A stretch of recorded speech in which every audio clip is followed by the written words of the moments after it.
60 రోజుల్లో మీతో ఇంగ్లీష్ అద్భుతంగా మాట్లాడిస్తాం. వెంటనే కాల్ చేసి జాయిన్ అవ్వండి. నమస్తే రమగారు. నమస్తే జయ. రమగారు, కొన్ని బంధాల నుంచి కొన్ని సమయాల వరకు ఉండాలి. కొన్ని బంధాలతో మనం కొన్ని సమయాల వరకే ఉండాలి. ఆ తర్వాత దాని నుంచి కొంచెం పక్కకు వెళ్ళాలి, కాలాన్ని బట్టి, మన వయస్సుని బట్టి. కానీ అలా వెళ్ళలేకపోతామండి. ఎప్పటికీ దాన్నే పట్టుకుంటాం. దాని తర్వాత ఫర్ ఎగ్జాంపుల్ మన పిల్లల కోసం బాగా కష్టపడతాం, సంపాదిస్తాం, కూడబెడతాం, వాళ్ళని పెంచి పెద్ద చేసి ఒక మంచి పరిస్థితుల్లో ఉండేలాగా చూస్తాం. వాళ్ళ పిల్లల గురించి కూడా మనమే ఆలోచిస్తాం. వాళ్ళు కూడా బాగా చదువుకోవాలి, మంచి ప్రయోజకులుగా ఆస్తులు కూడబెడతాం, మంచి ప్రయోజకులుగా ఉండాలనుకుంటాం, ఏదో కావాలని కోరుకుంటూ ఉంటాం. ఇంకా మనం ఎప్పుడు సుఖంగా ఉండేది, మన గురించి మనం ఎప్పుడు ఆలోచించేది? అలా అంటే ఏమంటారు తెలుసా, నేను ఒకరితో ఇలా మాట్లాడితే వాళ్ళు సంతోషంగా ఉంటేనే నేను సంతోషంగా ఉంటా, అదే నాకు నిజమైన సుఖం అంటారు. అది కరెక్టేనా? నిజమే. కానీ ఇంకా మన జీవితానికి ఒక భగవంతుడు కృష్ణారామ అనుకోవటం, ముక్తి మోక్షం ఏమీ లేదు, ఏముండదు. కొన్ని జీవితాలు అంతే చేయ. మనవరాళ్ళ పెళ్ళిళ్ళు, మనవడు ఇంకా చిన్నపిల్లాడైతే వాడి పెళ్లికి పెట్టబోయే మంగళసూత్రాలు, డైమండ్స్తో మంగళసూత్రాలు, పెళ్లిళ్ళు చేసుకోరో మనవాళ్ళు మనకు తెలియదు. కానీ వీళ్ళు అట్లా అనుకుంటారు. తాపత్రయాన్ని వదిలిపెట్టుకోలేకపోవటం జయ. ఇదేంటంటే మేమే చిన్నప్పుడు రఘువంశం చదువుకునేటప్పుడు స్కూల్లో ఉండగా అందులో ఒక శ్లోకం ఉంటుంది రఘువంశంలో, కాళిదాసు రాస్తాడు. శైశవేభ్యస్త విద్యానం యవ్వనే విషయేషిణం వార్ధక్యే మునివృత్తీనాం యోగేనాంతే తనుత్యజామని. రఘువంశ రాజులట శైశవంలో చిన్నప్పుడు అభ్యస్త విద్యలు చదువుకునేవాళ్ళు. యవ్వనంలో విషయేషణులు, యవ్వనంగా ఉన్నప్పుడు రాజ్యం సంపాదించాలి, ధనం సంపాదించాలి, భార్యతో సుఖంగా ఉండాలి, ఇంకో అమ్మాయిని పెళ్లి చేసుకోవాలి, ఈ వ్యవహారం. వార్ధక్యే మునివృత్తీన, వృద్ధాప్యం వచ్చాక పిల్లాడికి రాజ్యం అప్పచెప్పేసాం, అయిపోయింది, ఇంకా మనం మునిలాగా ఉందామని అడవులకు తరలి వెళ్ళిపోయేవాళ్ళు. అప్పటిదాకా ఇన్ని భోగాలు అనుభవించిన మహారాజులు భార్యను వెంట పెట్టుకుని శుభ్రంగా వెళ్ళి అడవిలో వచ్చిన పర్ణశాలలో తపస్సు చేసుకుంటూ ఆవిడ నీళ్లు తెచ్చుకుంటూ అనుకుంటూ అంతే. యోగేనా అంతే తనుత్యజం, చివరికి యోగంతో తనువుని వదిలిపెట్టేవాళ్ళు. ఇంకా చాలు అని అనుకున్నప్పుడు వెళ్ళిపోయేవాళ్ళు. రాజులు చేసేవాళ్ళు అట్లా. అబ్బాయికి రాజ్యం ఇచ్చాక వెళ్ళిపోవటం, వానప్రస్థాశ్రమం స్వీకరించి వెళ్ళిపోవటమే. తర్వాత కాలంలో జమీందారులు వాళ్ళు కూడా అలాగే పెద్ద మగపిల్లలకి అప్పచెప్పాక ఇక దాని మీద అది పోయింది, ఇది వచ్చింది, ఇది చేసింది, అలాంటి వ్యవహారాలు ఏం లేవు. మేము మా తాతగారిని కూడా అలాగే చూసాను చేయ. సలహా అడిగితేనే చెప్పేవారు, లేకపోతే ఆయన రామాయణం చదువుకునేవారు. పొలాలు గిలాలు మా నాన్నగారికి అప్పచెప్పేశారు, కాలేజీ ఆయనకి అప్పచెప్పేసి రిలాక్స్డ్గా ఉండేవారు. హాయిగా పుస్తకం రామాయణం చదువుకోవడం కదండి. ఎక్కడైనా మీటింగ్లు ఎవరైనా పిలిస్తే వెళ్తాం, లేకపోతే రామాయణం చదువుకుంటూ ఉండేవాళ్ళు. అద్భుతం కనపడేది అట్లా. పెద్దవాళ్ళు అలా ఉండేవాళ్ళు. క్రమంగా ఎలా అయిందంటే ఏమిటో ఒక పిచ్చి కింద ఉంటారు. చాలా సంసారం పిల్లల కోడిలాగా గంపలో నిండా పిల్లలు అలా లేదు కదా. ఇప్పుడు ఒక భ్రమగా పిల్లలు కూడా సరిపడేంత సంపాదించాలి. వాళ్ళు సంతోషిస్తారేమో. 3వ తరం నుంచి చెడిపోవటం మొదలెడుతుంది జయ. అవును, డబ్బు ఎక్కువైపోయింది, కొందికి అవకాశాలు ఎక్కువ ఉంటే పిల్లలు పాడైపోతారు. ఎక్కడో ఎన్ని తరాలైనా పిల్లలు పాడు కాకుండా, ఆస్తులు పాడు కాకుండా ఉండేవాళ్ళు చాలా రేరు. బంగారు కొండల రాజ్యాలే కాదు, వాళ్ళ పరిస్థితి జయ. మహామహా విజయనగర సామ్రాజ్యం ఎట్లా పతనమైందో చూస్తామా మనం? అవును, మన కథల్లో కనిపిస్తుంది, హిస్టరీలో. పెద్ద పెద్ద రాజులే ఎలా అయిపోతారు, క్రమంగా అలాగే అవుతుంది. మన సంగతి మనం చూసుకోవాలి. కొంత మటుకు వచ్చాక వాళ్ళకి అప్పచెప్పి కదా, అది కూడా మనమే సవరించాలి, మనమే ముద్రించాలి, మనమే సరి చేయాలి. ఉండకూడదు. బంధ విముక్తి అనేది ఒకటి ప్రత్యేకంగా పెట్టుకోవాలి. కొంత వయసు వచ్చాక నేను ఇప్పటిదాకా కృష్ణారామ అనుకోలేదు, ఏ తీర్థక్షేత్రం చేయలేదు, చూడలేదు, ఏ దానం ధర్మం చేసుకోలేదు, భాగవతమో రామాయణమో ఇంకోటో చదువుకోలేదు, ఎవరికైనా సహాయం చేయలేదు. నేను కొన్ని ప్లేసెస్ చూస్తా, కొన్ని చదువుకుంటా, కొన్ని నేర్చుకుంటా, కాస్త పెద్దవాళ్ళకి శుశ్రూష చేస్తా, ఎవరో గురువుగారిని ఆశ్రయిస్తా, జపం చేసుకుంటా. అలాంటి ఆలోచన ఉండాలి కదా. ఉండదు, చాలా కష్టం చేయ. ఆ బంధ విముక్తి మీద ఒక కథ ఉంది, చెప్తాను. అవునండి, ఓకే. పూర్వం అంట ఒక మిఠాయి వ్యాపారస్తుడు ఒక ఆయన ఉండేవాడు. ఒకనాడు ఒక సాధువు ఆ దారిని పోతూ ఈ మిఠాయి వ్యాపారస్తుడి కొట్టు దగ్గర ఆగాడు. అయితే అతను చాలా మంచివాడు. 2-3 మగపిల్లలు ఉన్నారు, ఆస్తి స్వాస్తి బాగా ఉంది, మిఠాయి కొట్టు బాగుండేది. ఆయన ఏం చేశాడు, ఈ సాధువుకి 4 మిఠాయిలు చేతిలో పెట్టి ఆయన తిన్నాక తాగటానికి కూడా ఏదో పళ్ళ రసం లాంటిది ఇచ్చి ఆయన సేద తీరేదాకా కూర్చోబెట్టుకున్నాడు కొట్లో వాకిట్లో. ఇంటికి రండి అన్నాడు. వద్దు, నేను ఇట్లా కొట్లో బయటే పడుకుంటాను అని చెప్పాడు. ఆయన ఇళ్లలో రాను, వారి అరుగు మీద పడుకుంటా, నువ్వు కొట్టు మూసేసాక, ఇది సాయంకాలం జరిగింది, కొట్టు మూసేసాక పడుకుంటాను అన్నాడు. అరుగు మీద పడుకుంటానంటే ఇంకా మీకు నేను చేయగలిగే సేవ ఏమైనా ఉందా అని అడిగితే, అయితే ఆయన వస్త్రం ఒకటి తీసేట కప్పుకునేది. ఈ వస్త్రం అంతా చిరుగులు పడిపోయింది, ఇక్కడ ఎక్కడైనా పడుకుంటే దోమలు కుడుతున్నాయి, చలి ఆపట్లేదు, దీన్ని బాగు చేయించి ఇవ్వమన్నాడు. ఆయన ఏం చేశాడు, వెంటనే ఇంటి నుంచి సూది దారం తెప్పించి చక్కగా దాన్ని కుట్టించాడు. చిల్లులు పడింది కదా, అన్ని చోట్ల మాసికలేసి దుప్పటి రిపేర్ చేసి ఇచ్చాడు. కొత్త దుప్పటి ఇవ్వాల, దుప్పటి రిపేర్ చేసి ఇమ్మని అడిగాడు. ఆయన ఏమడిగితే అది చెయ్యాలి, సాధువు కదా, ఆఫర్ చేయకూడదు. సరే చేసిస్తే ఆయన రాత్రి హాయిగా పడుకున్నాడు అక్కడ. తెల్లవారి ఆయన నిద్ర లేచి కాస్త స్నానం సంధ్య తెమిల్చుకునేసరికల్లా వ్యాపారస్తుడు వచ్చేసాడు. కనపడ్డాడు, దండం పెట్టాడు. నాయన, నీ వల్ల చాలా సుఖంగా నిద్ర గడిచిందోయ్, చాలా సంతోషించా, చాలా రోజుల తర్వాత అంత గాఢమైన నిద్ర పట్టింది, నీ యొక్క భక్తి తత్పరత వల్లే నాకు అంత మంచి నిద్ర పట్టింది, నీకు వైకుంఠ ప్రాప్తిని కలగజేస్తా, నాతో రా, నీకు ముక్తి కల్పిస్తాను నేను అన్నాడు. మోక్షాన్ని, ముక్తిని, వైకుంఠ ప్రాప్తిని కల్పిస్తారు ఎవరైనా?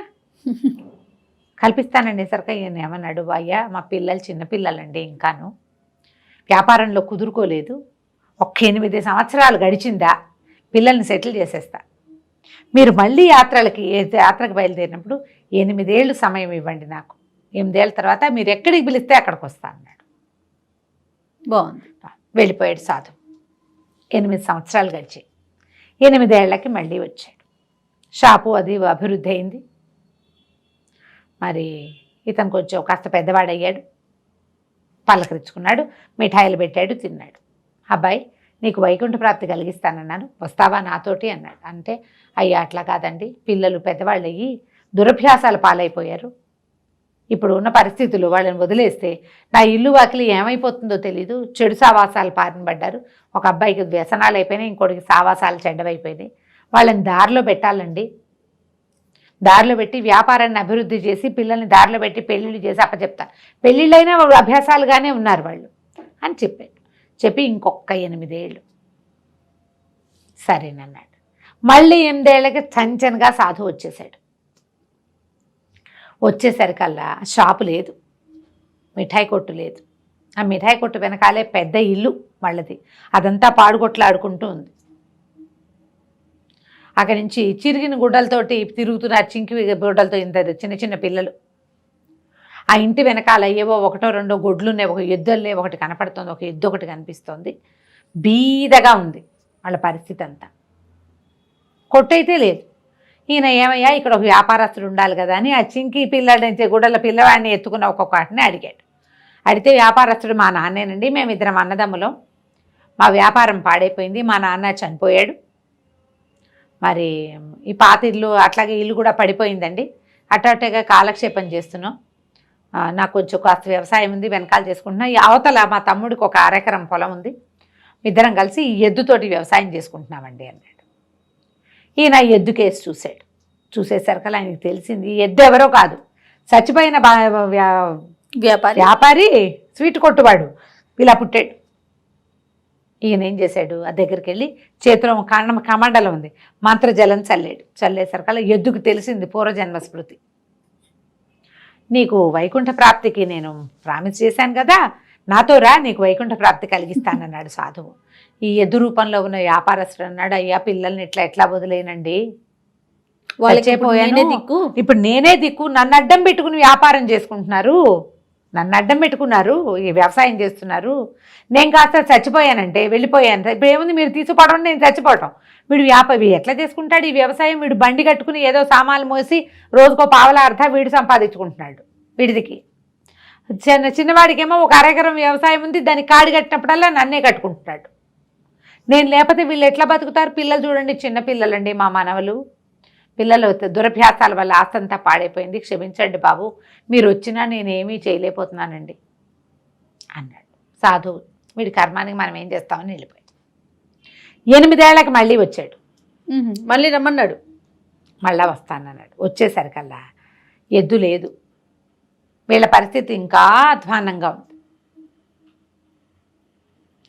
వాకిట్లో ఒక కుక్క మాత్రం కట్టేసింది, కుక్క ఈయన సాధువుని చూడగానే విపరీతంగా మొరిగింది. అది మొరిగేసరికల్లా ఏమయ్యా మీ ఎద్దు ఉండాలి కదా, ఏమైంది అని అడిగాడు. ఎద్దు చచ్చిపోయిందండి, మేమే ఎటకొట్టా బతుకులు ఏడుస్తున్నాము అన్నారు. ఆ కుక్క అరుస్తుంటే ఈయనకి ఏమనిపించింది, ఈ కుక్క ఎందుకు అరుస్తుంది నన్ను చూసి అని చెప్పి ఆ కుక్క మీద మంత్రజలం చల్లాడు. కుక్కకి స్పృహ వచ్చింది, వ్యాపారస్తులే కుక్క, ఎదుగా చచ్చిపోయి కుక్కగా పుట్టాడు. ఓకే. పుట్టేసరికల్లా ఏమయ్యా వైకుంఠ ప్రాప్తి తీసుకుంటావా ఇప్పటికైనా అన్నాడు. అయ్యో కనీసం నేను ఇక్కడ ఉంటే నా కొడుకులు ఇద్దరు ఎక్కడోకి వెళ్ళిపోయి కోడళ్ళు పనులు చేసుకుంటున్నారు, పిల్లలకి కాపలా కాస్తున్నానండి నేను, ఇప్పుడు వచ్చేస్తే ఏమైపోతారు వీళ్ళు, అందుకని నేను రాలేను బాబు, నన్ను క్షమించండి, మీరు వైకుంఠం ఇప్పిస్తానన్నా నేను కుక్క బతుకే నా బతుకని ఏడ్చాడు. సరే వీడి కర్మానికి ఆయన వెళ్ళిపోయాడు. మళ్ళీ 8 సంవత్సరాలకు వచ్చాడు, కుక్క లేదు. వీళ్ళు అలాగే దౌర్భాగ్యంగా బతుకులు ఏడుస్తున్నారు.